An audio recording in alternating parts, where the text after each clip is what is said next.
Hi, my name's Phil. I like to talk about politics, and I'm going to be talking about something a little bit weird. I did a survey. Now, I do a few surveys. I sign up for a few little surveys. YouGov surveys, the ones I do the most of.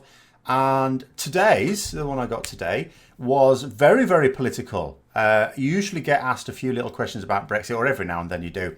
Mostly it's a load of questions on stuff I know nothing about. I always really like it when I get the ones asking me about television programmes and I'll say I don't watch television. And then we go, okay, what do you think about this television programme? But I thought I would go through this because some of the responses I gave, and I was giving them, I had to think about, and I thought to myself, there's some interesting things in here. And it might give you a bit of a leaning into, first of all, how these surveys are done, because I would recommend people, you sign up for them, and take part in them. They are fun, after all. They don't take that long either.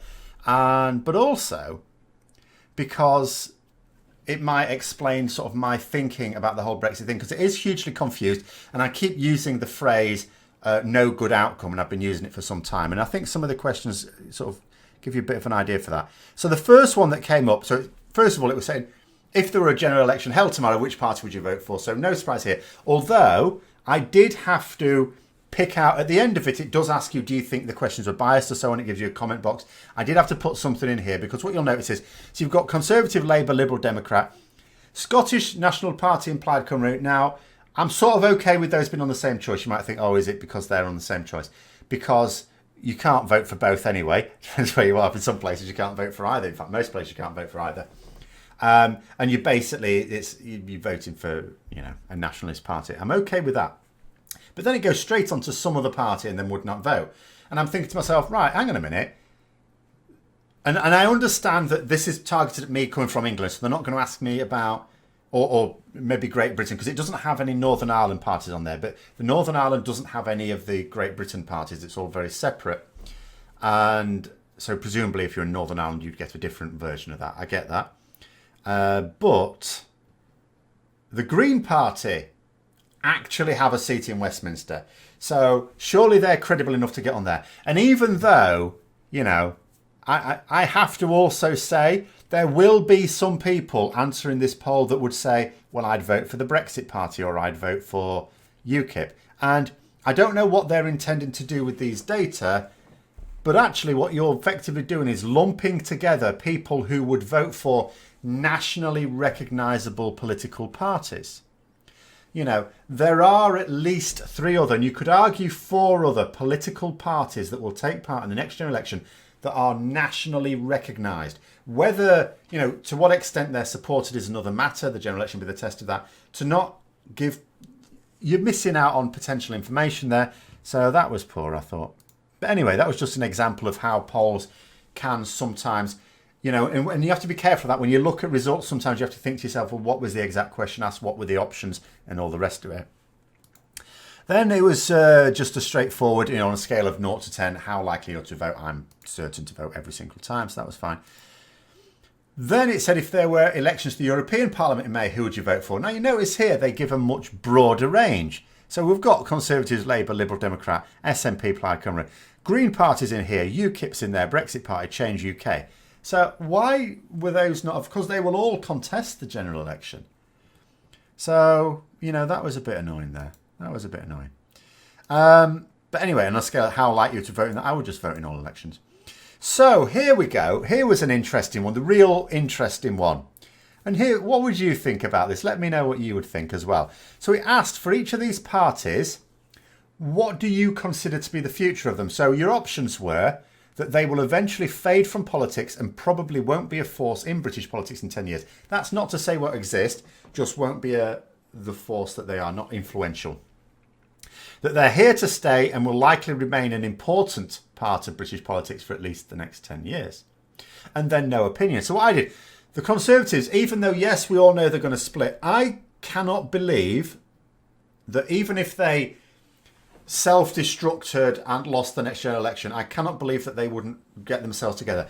The fact of the matter is that they are the only conduit for very wealthy people. And yes, very wealthy people who just want to look after themselves and don't give a shit about the rest of the country. Pardon my French there.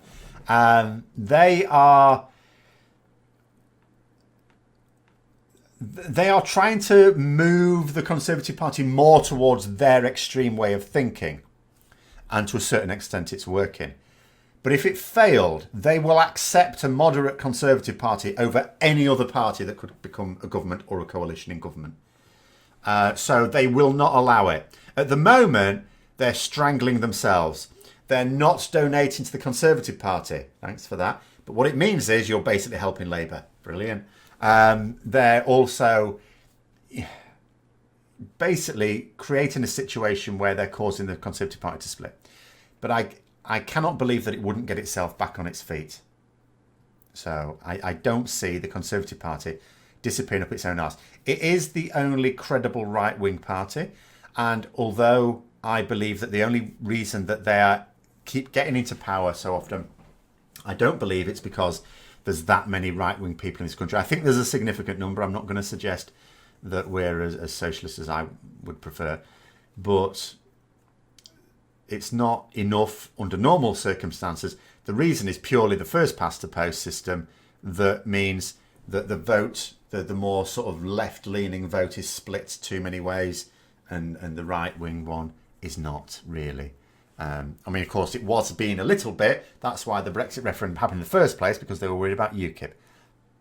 Green Party, I think, will be just as influential as they are now. I see no reason. Even if they lost that seat, I don't think that would necessarily stop them being, a feature. And I don't think they will lose that seat in the next 10 years. Now, the Brexit Party, I had to put no opinion. Because it depends, doesn't it? Like, let's say they get their way, they cease to have a purpose. Remember, the Brexit Party only came into being because Nigel Farage left UKIP. And it basically, he was the only one who was actually making it electable. And also, it wasn't just Nigel Farage. You have to bear in mind, there were a lot of not completely insane people who were desperate for the UK to leave the EU and supported that party. Once it was felt that the job was done, they also left the party. So UKIP was just left with the loonies, really, and the thugs. So that's why I've said that I don't believe that UKIP will be a force very soon. But the Brexit Party, it depends. Because they're a huge nationalist, populist movement. And they could end up becoming like many others that we see around Europe. And I hesitate to point to a party from a certain place in Europe from the 1920s and 30s, but they're using very much the same tactics. And if Brexit doesn't go their way, and I don't believe it will, I can see those being a force. Not necessarily, forming governments, that would be mad. But I can see them being a force in the same sense that UKIP have been in the past. So, but the reason I put no opinion is because it depends on what happens with Brexit. They are only focused on that single issue. And if that single issue is resolved to the point where that party is no longer has any oxygen, there's no need for it, then of course it will fade away.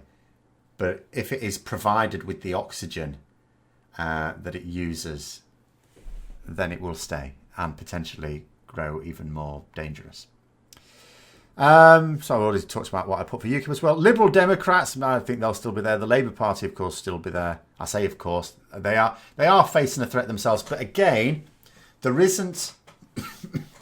They're very much like the Conservatives in the very opposite way, because they've shifted much more to the left. Now, those people very much on the left, and I'm fairly left-wing, as we'll see in a question later on as well. And yes, we'd like it to have a good left-wing. Like, I would love a Jeremy Corbyn that's actually good, good at his job of actually getting into government. I'd be relatively delighted. He has some funny ideas, but I don't see those as being extreme left-wing. He has some ideas that you associate with left-wing, but I don't see as left-wing politics. But anyway, never mind that.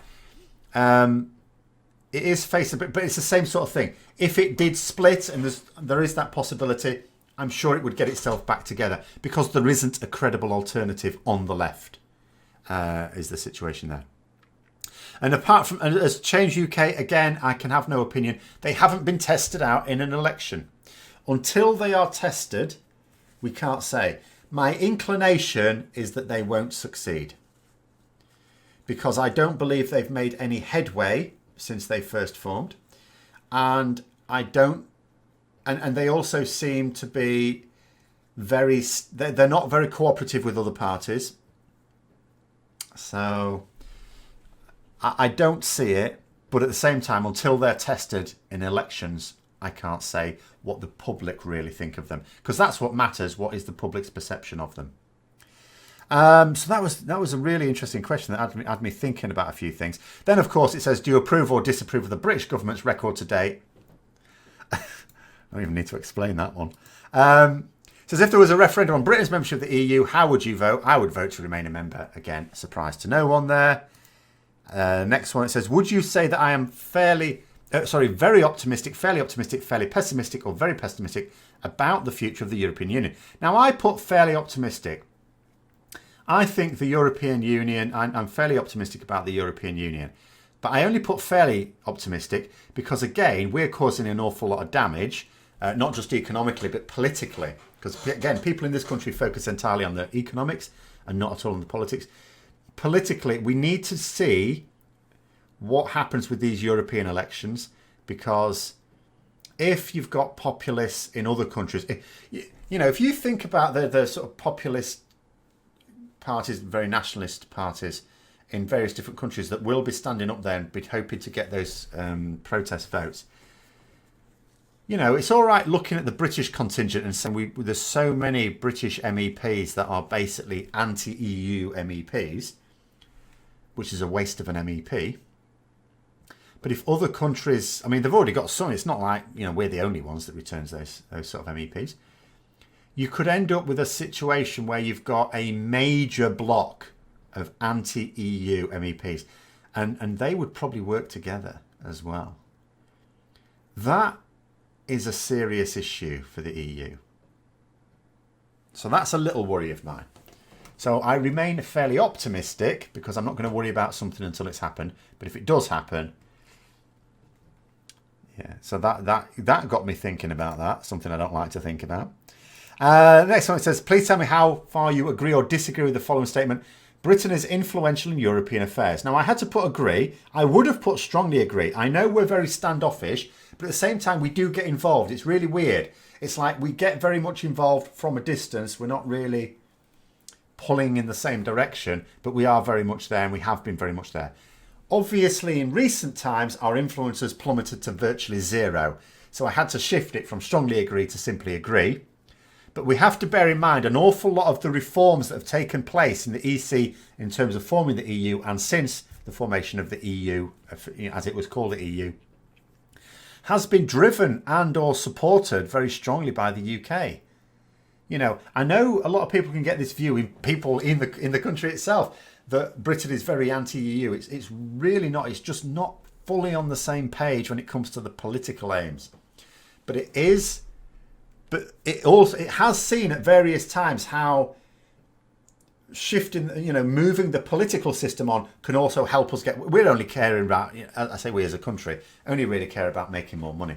Sir Ivan Rogers himself said that Britain has always had a very mercantile view of the EU. It has. That's unfortunately the case. But it has also meant that we have used our very strong influence. But of course, we've lost it very recently. So I've just now put in agree, because a lot of the things that are still happening have been as a result of British influence. And of course, we may gain it back at some point in the next few years. So that's why I put that one, although that took some head scratching. It says, now, here we can see, you can't see which one I clicked. It says, who do you think has the upper hand in the Brexit negotiations? I didn't want to answer any of those questions. Again, it's another one I had a query with, because that question doesn't allow a full range of answers. So it says Britain, rest of the EU, or don't know. Well, it's not Britain, it's not the rest of the EU, it's neither of them, because apart from the fact there aren't any negotiations going on, even when there are, neither had the upper hand as such. The EU, if there was an upper hand to be had, would have had it, but they weren't really pushing for a lot of things, you'll notice. The withdrawal agreement as agreed is very bland. There's nothing really in it. It just basically says, okay, the UK wants to leave the EU. All right then. That's disappointing, but all right then. They didn't put a lot of restrictive things on. I mean, Brexit Party will say otherwise, but what have they put in? Nothing. You know, and then to say don't know was also untrue, because I do know. You know, when it comes to the Brexit negotiations, who has the upper hand? Vladimir Putin. Simple as that. Not that I'm saying he is behind the whole thing. I think he got involved. Who's behind Brexit effectively are people based very much in the UK, although not necessarily always British citizens, who have been pushing for this for a very, very long time. He just got involved. It's just that those people who were pushing for Brexit from the inside have not yet got what they wanted, and they may not get what they wanted. But Vladimir Putin has absolutely got what he wanted, which is discord in the West. It has created schisms. And no matter what happens, he runs out a winner. So who has the upper hand in the negotiations? He does. Simple as that. That wasn't an option there. I was outraged. As you can tell. Next one, it says, why? No, I could tick 3 here. But if you're a Remainer, there are only 3 to tick. It says, what do you think the UK's top priorities for the Brexit negotiations with the EU should be? Please tick up to 3. So I put down allowing British companies to trade with the EU without tariffs or restrictions. Super important. Then it says minimising the amount of money the UK has to pay upon leaving the EU. No, it's not an issue at all.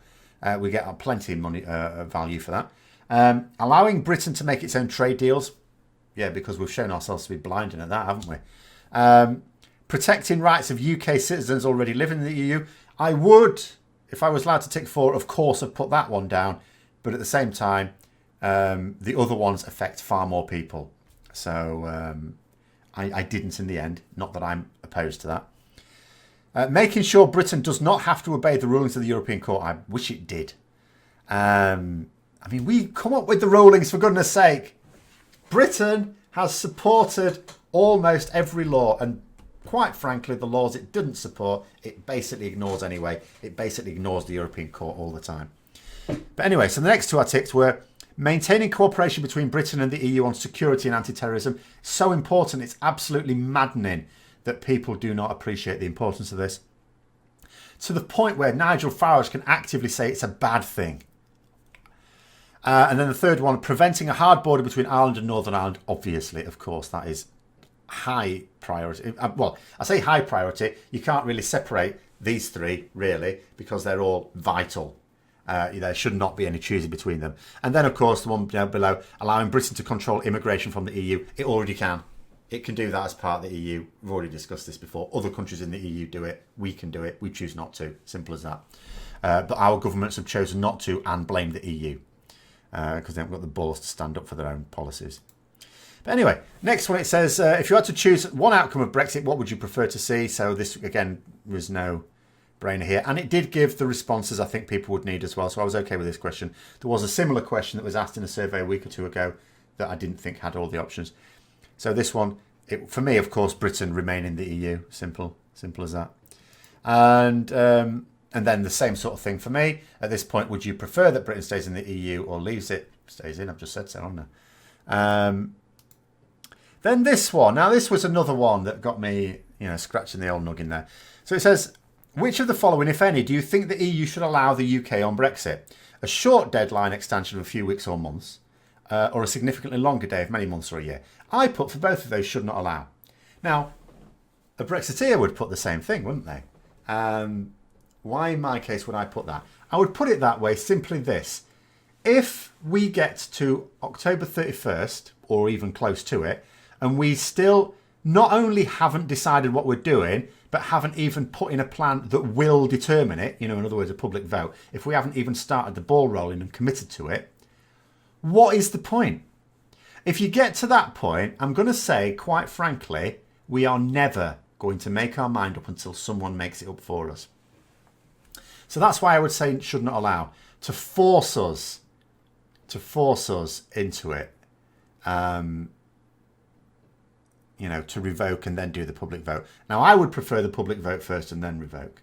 But if we left ourselves with 2 days and they said no, we would have to do that. And then when it comes to cancel Brexit and remain in the EU after all, of course, should allow. But then that's a really stupid question because the EU gets no say in that. The court case has already determined that. I don't actually know what that question was there for. Because You know, it's not a case of whether the EU allows it or not. We are allowed to do it. We don't need the EU's permission on that. So that seems to be pandering to a misconception there. So that was a little bit disappointing. But I didn't write a big angry complaint at the end of it either. So that was... all right then. Now here's another weird one. It says, if Britain announced that it was now going to stay in the European Union after all, which of the following emotions would you feel? Please tick all that apply. I didn't tick delighted. Now I'll explain why in a minute. I ticked pleased, because I would be. Indifferent, certainly not. Disappointed, no. Angry, definitely not. Relieved, yes. I would also feel relief. In fact, I would initially feel relief and then be quite pleased. Worried, I almost ticked worried, you know what? I almost ticked worried, because there is a worry, and it is this. Like I've already told about with the nationalist parties, particularly I'm talking about UK nationalist parties, you know, not SNP or Plaid Cymru, Brexit Party UK type people. They are never going to have to face up to the reality of what they have called for until it happens. And when I say until it happens, I mean unless it happens, because I don't want it to happen. And they will just get worse, because they're an awful, let's not make any bones, but this is not a small minority in the country. This is a minority, but it's a hefty minority. Over time, it could become a smaller minority, but you're talking another 2 generations. In the meantime, they can cause an awful lot of damage. And the number of people... And I was saying to someone recently, I don't like to invoke Godwin's law. You never like to do that. For those who don't know, that's basically any argument on the internet ultimately results in someone making a comparison with the Nazis. But how is it different? I'm not saying that they're going to go to war and have concentration camps or anything like that. They're not, you know, they're not people who want to commit genocide. That's not their aim. But just because their aims are different to the Nazis doesn't mean their methods are not, and doesn't mean the damage they're causing is not the same as well. And it absolutely is. And it's creating this real schism in British society, and I don't see what will heal it. And we can see when this happens, we can see schisms in parts of the world all over the place. Northern Ireland, classic case. Those wounds never healed by partitioning, ever, and they were never going to. You know, various pockets in the Middle East that are massively opposed to each other. When you create a schism like that, it doesn't just go away. Nothing makes it go away when it's on such an issue as this. And that is why I couldn't put delighted. Because even when it happens, it's a relief. I'll be pleased because it's the best outcome. But there's going to be very, very tough times ahead, and I mean tough for the country. The country is in real state. Really is. Anyway, so that was a depressing one to have to answer. And it says, how important, just the last little one, it's not really related to Brexit, but I'll do it anyway. If at all, do you think it is refugees who come to the UK learn to speak English? Again, it's another question that I'll probably answer with Brexiteers. Brexiteers will do it from the point of view of, oh, Johnny Forrest coming over here, of course they should learn our ways. No, it's nothing to do with learning our ways, although that's important in any country you go to. It's important for them as well. Because otherwise you end up with refugees basically being an underclass in any society where they can't access the language. So that's why I put that one there, because it is very important. And then the final one. The UK government has recently said it will be investing in services and resources specifically targeted at helping refugees speak English, to learn English. Sorry. To what extent do you support or oppose this policy? I put tend to support rather than strongly support. I would strongly support it, but my worry is the current government is a Conservative government, and they always manage to turn what sounds like it would be a nice thing into an atrocity. That's why I put tend to support, because it's like I do support it, but I'm not sure the Conservatives' version of it is going to be humane. So anyway, that's what I thought of that. Let me know what you think below as well. It was a little bit of a change in pace of this one, but hopefully it was wiled away 25 minutes of your time in a pleasant way, I hope. If you enjoyed it, don't forget to click the like button, subscribe for further content, click the bell notification as well. Until next time, I'll see you later.